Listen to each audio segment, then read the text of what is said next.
Good morning to all. आज हम बात कर रहे हैं फिर एक बार इंडियन बैंकिंग सिस्टम की। पिछले लेक्चर में मैंने आपसे बात की थी इंडियन बैंकिंग सिस्टम क्या है और इसमें कौन कौन सी संस्थाएं सम्मिलित हैं। तो आपने देखा होगा कि रिजर्व बैंक से लेकर और भी जितनी प्रकार की भारत में बैंकिंग संस्थाएं हैं वो सब इंडियन बैंकिंग सिस्टम का पार्ट बन जाती है। रिजर्व बैंक हमारा केंद्रीय बैंक है जो सबको रेगुलेट करता है। ये किसी और लेक्चर में आपने देखा होगा और सुना होगा। तो ये पूरा एक बैंकिंग सिस्टम है जो हमारे देश में बना हुआ है। तो उसी के बारे में हम आगे बात करते हैं कि बैंकिंग सिस्टम कैसा होना चाहिए।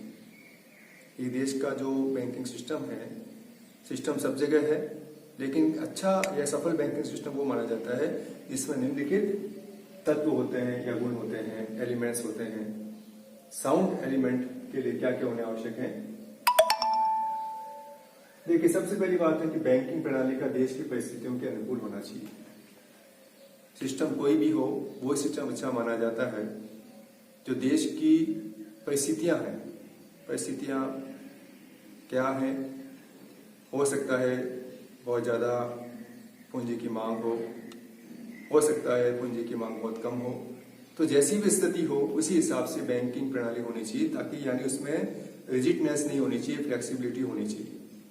परिस्थितियों के अनुसार अपने आप को ढालने की उसमें व्यवस्था होनी चाहिए। फिर हम बात करते हैं विभिन्न प्रकार की बैंकिंग संस्थाओं होना चाहिए। यानी विभिन्न प्रकार का मतलब क्या है? जो सभी प्रकार की वित्तीय आवश्यकताओं की पूर्ति कर सके। यानी बैंकिंग सिस्टम वो अच्छा माना जाता है वो जो देश में सभी प्रकार के जो लोग हैं, छोटे बड़े मध्यम वर्गीय बहुत गरीब, उन सभी की वित्तीय आवश्यकताओं की पूर्ति कर सके, तो माना जाएगा कि वो बैंकिंग सिस्टम एक साउंड बैंकिंग सिस्टम है। फिर आता है कि विभिन्न प्रकार की वित्तीय संस्थाओं में समन्वय होना चाहिए। संस्थाएं बहुत सारी हैं, आपने देखा होगा वित्तीय संस्थाएं, बैंकिंग संस्थाएं बहुत सारी हैं, लेकिन सबसे बड़ी बात यह कि उनमें आपस में कोऑर्डिनेशन होना चाहिए, समन्वय होना चाहिए।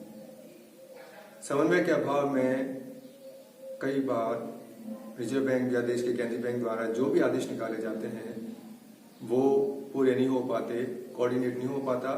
तो ऐसी स्थिति में वो बैंकिंग सिस्टम सक्सेसफुल नहीं हो पाता। अतः जरूरी है कि उनमें आपस में कोऑर्डिनेशन बना रहे, एक अच्छा समन्वय बना रहे। फिर जो संस्थाएं हैं, वित्तीय संस्थाएं, बैंकिंग संस्थाएं, उनमें वित्त एकत्र करने में सक्षम होना चाहिए। जो भी संस्थाएं हैं वो पर्याप्त मात्रा में वित्त एकत्र कर सकें। पर्याप्त मात्रा का मतलब ये है कि जैसे भारत की अगर हम बात करें तो भारत जैसे विशाल देश में जनसंख्या बहुत ज्यादा है, उनकी आवश्यकताएं बहुत ज्यादा है। तो ऐसी स्थिति में उनकी बढ़ती आवश्यकताओं को पूरा करने के लिए उनके पास में यथेष्ट मात्रा में साधन होने चाहिए, क्योंकि अगर साधन ही नहीं होंगे तो किस प्रकार वो उनकी आवश्यकताओं की पूर्ति कर सकें। तो एक अच्छा सिस्टम वह माना जाता है जिसमें पर्याप्त मात्रा में वित्तीय साधन अवेलेबल हो और आवश्यकता पड़ने पर सभी लोगों को वित्त की पूर्ति की जा सके। फिर सबसे बड़ी बात है पब्लिक कॉन्फिडेंस होना चाहिए, जनता का विश्वास होना चाहिए। अगर आपके सिस्टम में आपका विश्वास नहीं है तो आपका सिस्टम पूरा का पूरा फेल हो जाता है। एक सक्सेसफुल बैंकिंग सिस्टम वो होता है जिसमें लोगों का विश्वास हो, लोग वहां पे आके आपका धन जमा कराएं और उनको विश्वास हो कि वो सुरक्षित हैं, किसी प्रकार की कोई समस्या नहीं है। अन्यथा धीरे धीरे जब बैंकों से या वित्तीय संस्थाओं से पैसा निकाला जाता है तब बहुत बड़ी समस्या पैदा हो जाती है। ऐसा कई बार हो चुका है, कई देशों में हो चुका है कि जब वहां पर जब इतना बड़ा क्राइसिस पैदा हो जाते हैं, अमेरिका जैसे देश में भी ऐसी स्थितियां पैदा हो जाती हैं, तो ये ध्यान रखना चाहिए कि जनता का विश्वास होगा तभी आपका बैंकिंग सिस्टम सक्सेसफुल माना जाएगा। और फिर उनमें संतुलित विकास होना चाहिए। बैंकिंग संस्थाओं का एक बैलेंस ग्रोथ होना चाहिए। बैलेंस का मतलब ये है कि सभी क्षेत्रों की आवश्यकताओं की पूर्ति कर सके। ऐसा नहीं कि बैंकिंग संस्थाएं कुछ ही जगह पे जाके सेंट्रलाइज हो गई हो। ऐसी स्थिति में जहाँ पे, और जनरली क्या होता है कि बैंकिंग संस्थाएं वहीं पर सेंट्रलाइज होती है जहाँ पर उनको ज्यादा लाभ मिलता है, जहाँ पर ज्यादा रिटर्न मिलता है। लेकिन एक देश जैसे भारत जैसे देश में बहुत सारे क्षेत्र हैं और क्षेत्रों में बहुत सारे लोग निवास करते हैं। उनके लिए, सभी प्रकार के लोगों के लिए उनकी आवश्यकताओं की पूर्ति के लिए सभी जगह बैंकिंग संस्थाएं पर्याप्त मात्रा में होनी चाहिए ताकि आवश्यकता पड़ने पर उनकी वित्त की समस्या को दूर किया जा सके। इसके बाद में हम बात करते हैं बैंकिंग संस्थाओं में अनावश्यक प्रतिस्पर्धा नहीं होनी चाहिए। अनावश्यक प्रतिस्पर्धा का मतलब ये है कि ऐसी कंपटीशन जो किसी के लिए भी अच्छी नहीं है। इनहेल्दी कंपटीशन होना अच्छा नहीं होता है। एक स्वस्थ प्रतिस्पर्धा अच्छी मानी जाती है। रिपीटेशन नहीं होना चाहिए, कार्यों का दोहराव नहीं होना चाहिए।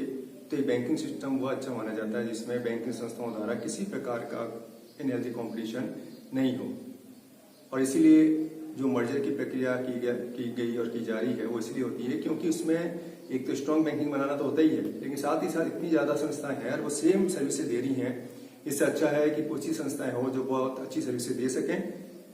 तो बैंकिंग सिस्टम में किसी प्रकार का अनावश्यक प्रतिस्पर्धा नहीं होनी चाहिए और मूल्य में स्थिरता बनाए रखने की उनमें क्षमता होनी चाहिए। बैंकिंग सिस्टम ऐसा हो जो कि आपके देश के मूल्य स्तर को उसको स्थिर बनाए रख सकें ताकि किसी प्रकार का देश की अर्थव्यवस्था में उनको घातक सिद्ध नहीं हो।